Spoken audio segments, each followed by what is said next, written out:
Friends, good morning and welcome to Studygram portal. मैं हूं श्याम और आज की इस वीडियो में हम लोग 63वीं बीपीएससी 2018 की एग्रीकल्चर ऑप्शनल का क्वेश्चन पेपर हम लोग देखेंगे। इससे पहले वाले वीडियो में हम लोगों ने 64वीं बीपीएससी का क्वेश्चन पेपर देखा था। तो आइए देखते हैं इंस्ट्रक्शंस। जैसा कि आप सभी लोगों को पता है कि 3 घंटे का पेपर होता है और कुल 300 नंबर का होता है। कुल हमें 12 क्वेश्चन दिए जाते हैं 2 सेक्शन में, 6 क्वेश्चन एक सेक्शन में, 6 क्वेश्चन एक सेक्शन में, और प्रत्येक सेक्शन से हमें 3-3 क्वेश्चन करने होते हैं और हमें अपने किसी एक लैंग्वेज में, चाहे हिंदी में या अंग्रेजी में, किसी में भी हमें लिखना जरूरी होता है। तो आइए देखते हैं क्वेश्चन। सेक्शन ए, सबसे पहला क्वेश्चन है, what are the important natural resources in agriculture, right strategies for their efficient management, also write impact of air pollution on crop growth and productivity। Second question है, explain the following. ये 60 notes हैं, total 5, और एक question जो है वो 10 marks का होता है। Soil and climate condition of agroclimatic zone of Bihar. अगर हम यूपी से हैं तो ये यूपी का पूछा जाता है ज़्यादातर, और ये बहुत कॉमन क्वेश्चन है। Watershed is a holistic approach for sustainable agriculture development. C. Agroforestry and carbon sequestration. D. Multiple cropping and its relevance in food production. Biological nitrogen fixation. तो ये 5 हैं और इसको हिंदी में देखें। बिहार के कृषि जलवायुवी अनुक्षेत्रों की जलवायु एवं मृदा दशा। ख. जलागम टिकाऊ कृषि विकास हेतु एक पूर्ण पद्धति। ग. कृषि वानिकी एवं कार्बन भंडारण। घ. एकाधिक फसल पद्धति एवं खाद्य उत्पादन। अंग. जैव नाइट्रोजन स्थिरीकरण। अगला क्वेश्चन, थर्ड क्वेश्चन है इसका A part, write the importance of organic matter in soil fertility, discuss the management strategies to improve organic matter content of soil. B. Discuss the factor responsible for development of salinity and alkalinity in soil.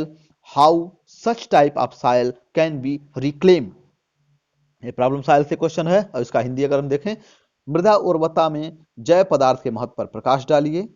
मृदा में जैव पदार्थ बढ़ाने हेतु विभिन्न प्रबंधन उपायों पर चर्चा कीजिए। ख है, मृदा में खारापन एवं क्षारीयता उत्पन्न होने के लिए कौन कौन से कारक जिम्मेदार हैं और इन प्रकार की मृदाओं के सुधार हेतु उपाय बताइए। Fourth question, A section, differentiate between weed control and weed management. हमें इसमें वीड कंट्रोल और वीड मैनेजमेंट दोनों को डिफरेंस करना है। Discuss the concept of integrated weed management. Integrated weed management के बारे में हमें बताना है। Highlight its advantages over chemical control. Discuss the importance of water in plant. Write the agronomic practices to boost water use efficiency in water scarce and the waterlogged condition. खरपतवार नियंत्रण एवं प्रबंधन में अंतर लिखिए। एकीकृत खरपतवार प्रबंधन संकल्पना पर चर्चा कीजिए। साथ ही इस विधि का रासायनिक विधि पर क्या लाभ है लिखिए। पौधों में जल के महत्व पर प्रकाश डालिए। जल अल्पता एवं जलग्रस्त क्षेत्रों में जल उपयोग दक्षता वृद्धि हेतु अपनाई जाने वाली शस्य क्रियाओं के बारे में लिखिए। Fifth question,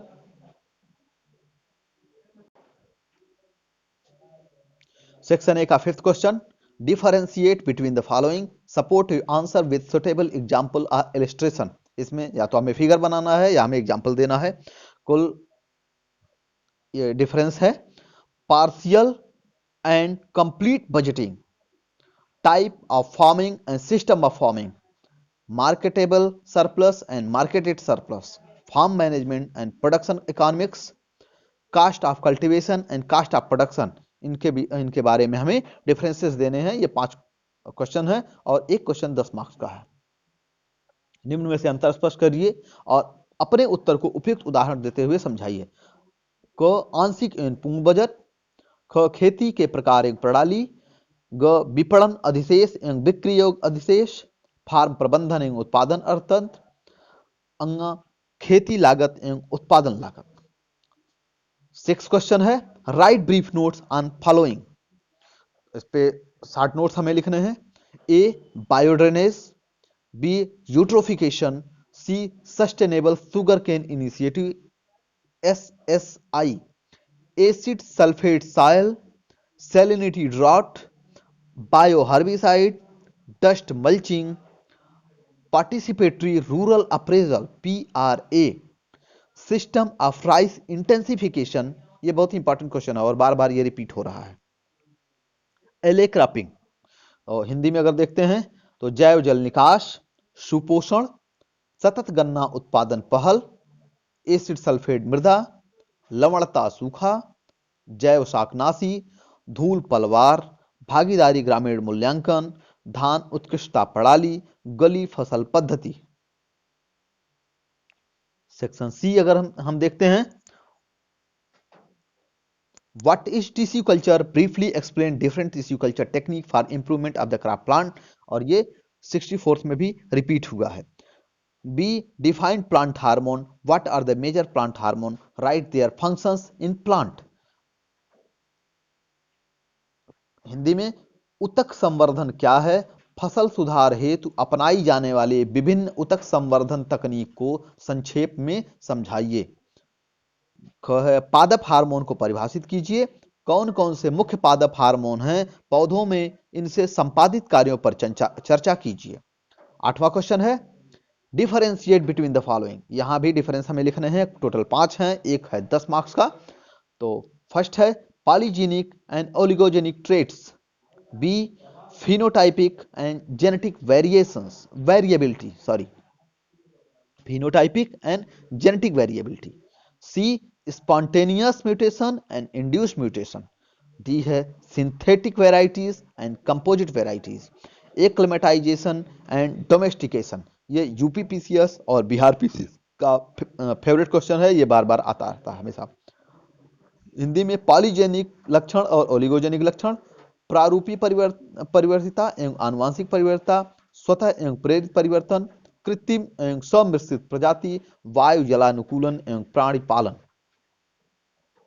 9th question define improved seed, discuss the role of national seed organisation in insuring quality of seed production.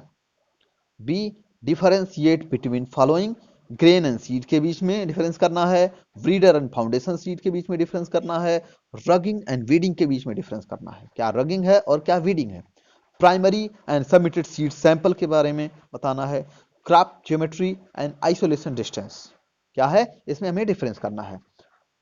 उन्नत बीज को परिभाषित कीजिए, गुणवत्ता बीज उत्पादन सुनिश्चित करने में राष्ट्रीय बीज संस्थान की क्या भूमिका होती है, ये समझाइए। निम्नलिखित में अंतर स्पष्ट करिए, दाना एवं बीज, प्रजनक एवं आधारी बीज, रोगिंग एवं निराई, प्राथमिक एवं प्रस्तुत बीज नमूना, फसल ज्यामिति और पृथक दूरी। 10th question what do you understand by orchard layout and system of planting, discuss the rectangular and contour system of planting, citing their merits and demerits. B है discuss about mango crop under the following head, ये भी question बहुत ही important है और बार बार repeat होता रहता है। तो मैंगो क्रॉप के बारे में इसको हमें डिस्कस करना है, वाला इंप्रूव वेराइटी कौन कौन सी है, इसका प्रोपगेशन मेथड कौन कौन सा है और मैंगो का मल फॉर्मेशन क्या है, इसके बारे में हमें बताना है। इसका हिंदी बागीचा अभिन्यास यानी खाका एवं रोपड़ प्रणाली से आप क्या समझते हैं, रोपड़ की आयताकार एवं समोच्च प्रणाली के बारे में लिखिए एवं साथ ही उसके लाभ एवं हानि के बारे में भी समझाइए। ख आम की फसल से संबंधित निम्न बिंदुओं पर लिखिए, उन्नत किस्में कौन कौन सी हैं, उगाने और बढ़ने की विधि कौन कौन सी है और आम की कुरूपता क्या है। 11th क्वेश्चन 60 नोट्स है और इसमें इसके बारे में 60 नोट लिखना है। हाईटेक हॉर्टिकल्चर क्या है। सेकंड है preparation and maintenance of lawn, landscape garden, nutritional importance of vegetable, seed scarification. 10th question what do you understand by orchard layout and system of planting, discuss the rectangular and contour system. ये repeat हो गया है तो इसको हम आगे कर। Differentiate between the following, cool season and warm season vegetable, formal and informal garden, espalier and pyramidal system of training, heading back and thinning out. इसमें हमें संक्षिप्त टिप्पणी लिखनी है, शॉर्ट नोट लिखनी है। यानी क में उच्च तकनीकी बागवानी क्या है, लान की तैयारी और रखरखाव, परिदृश्य बगीचा, सब्जियों का पोषण महत्व और बीज प्रच्छान अंतर, ठंडे और गर्म मौसम की सब्जियां कौन कौन सी हैं, औपचारिक एवं अनौपचारिक बगीचा, सघाई एंड एस्प्लियर की पिरामिड पद्धति, हेडिंग बैक और थिनिंग आउट के बारे में। 12th और लास्ट क्वेश्चन है management of major storage pest of wheat, B sericulture and its scope in Bihar, और 64वीं में आया हुआ था लैक के बारे में, लाख की rationales and scope of rice fish culture in Bihar. ये भी बहुत ही इंपॉर्टेंट क्वेश्चन है और बार बार ये रिपीट होता रहा है। Rationales and scope of rice fish culture in Bihar. D contingent crop planning for drought prone area of Bihar. Nobilization of sugar cane, ये भी यूपी पीसीएस और बिहार पीसीएस में हमेशा रिपीट होता रहता है। निम्नलिखित का वर्णन करिए। भंडारित गेहूं में पेस्ट का प्रबंधन, रेशम उत्पादन एवं बिहार में इसकी संभावनाएं, ग धान मत्स्य प्रणाली की बिहार में संभावनाएं, बिहार के सूखा प्रभावित क्षेत्रों हेतु तो आकस्मिक फसल योजना, गन्ना फसल में मोबिलाइजेशन। अगले क्वेश्चन पेपर के लिए और अगले वीडियो के लिए हमारे वीडियो को आप सब्सक्राइब कर लें और इसको लाइक और शेयर जरूर करें। धन्यवाद। आज के लिए बस इतना ही। वीडियो को देखने के लिए आपका बहुत बहुत धन्यवाद। फ्रेंड्स, कैसा लगा आपको ये वीडियो? अगर वाकई में आपको वीडियो अच्छा लगा है तो शेयर अवश्य करें, और अगर कोई कमी रह गई है या कोई डाउट हो तो कमेंट जरूर करें। वीडियो को लाइक करना व चैनल को सब्सक्राइब करना ना भूलें, जिससे कि मेरा मोटिवेशन बना रहे।